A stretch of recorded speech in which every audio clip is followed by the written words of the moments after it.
200 unit மின்சாரமே வேண்டாம் என தாவேக அரசின் மீது அதிருப்தி தெரிவித்து நடிகை ஒருவர் வீடியோ வெளியிட்ட நிலையில் மின்சார வாரியம் அதிரடியாக பதிலடி கொடுத்திருக்கிறது.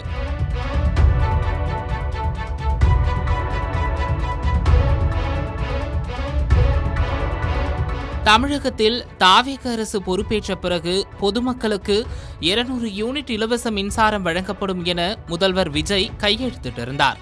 அப்போது சீரியல் நடிகை வைஷாலி சமூக வலைதளங்களில் வீடியோ ஒன்றை வெளியிட்டிருந்தார். அந்த வீடியோவில் பாத்தீங்களா, அண்ணன் தளபதியோட முதல் கையெழுத்த 200 யூனிட் இபி ஃப்ரீ, இப்ப என்ன பேசுவீங்க, இனிமே உங்க வீட்டுல இபி பிரச்சனையே இருக்காது, இது வெறும் ஸ்டார்டிங் தான், இனிமே எல்லாமே அதிரடியாக இருக்கும், தமிழ்நாடே அப்படி மாறப்போகிறது என பேசியிருந்தார்.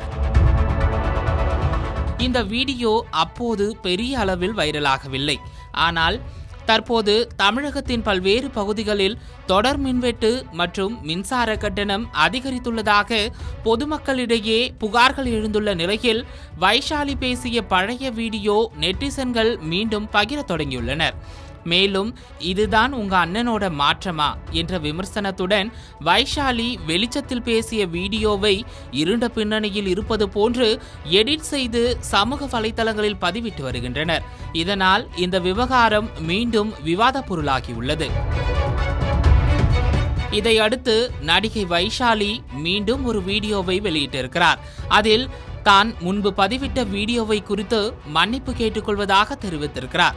மேலும் அவர் தாவேகா மின்சார விஷயத்தில் சொன்னபடி இதுவரை செயல்முறையில் எதுவும் நடக்கவில்லை எனவும், நீங்கள் சொன்ன 200 யூனிட் மின்சாரத்தை ரத்து செய்துவிட்டு ஏற்கனவே இருந்ததைப் போல கட்டணத்தை வழங்கினால் கூட நன்றாக இருக்கும், இப்படியே போனால் அரசாங்கத்தின் மீது இருக்கும் நம்பிக்கை போய்விடும் எனவும் கூறியிருக்கிறார்.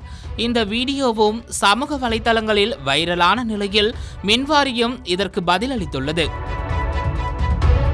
மின்வாரியம் வெளியிட்டுள்ள பதிவில் இந்த காணொளியில் தெரிவிக்கப்பட்டுள்ள புகார் தொடர்பாக உரிய விசாரணை மேற்கொள்வதற்காக மின்வாரிய குழுவினர் சம்பந்தப்பட்ட நபரை தொலைபேசி மூலம் தொடர்பு கொண்டு மின் இணைப்பு எண் மற்றும் முழுமையான முகவரியை வழங்குமாறு கேட்டுக்கொண்டனர்.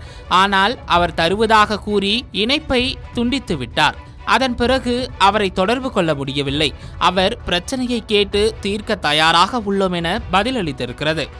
மேலும் உண்மை நிலவரத்தை அறியாமல் இந்த விவகாரம் தொடர்பாக வதந்திகளை பரப்ப வேண்டாம் எனவும் கேட்டுக்கொண்டுள்ளது.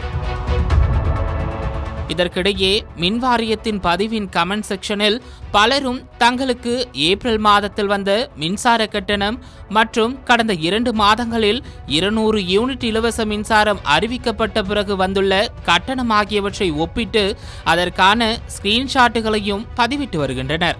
அவர்களிடம் உங்கள் முழு விவரங்களை டிஎம்மில் பகிர்ந்து கொள்ளுங்கள், உங்கள் புகார் மீது விரைவான நடவடிக்கை எடுக்கப்படும் என மின்வாரியம் சார்பிலும் பதிலளிக்கப்பட்டு வருகிறது.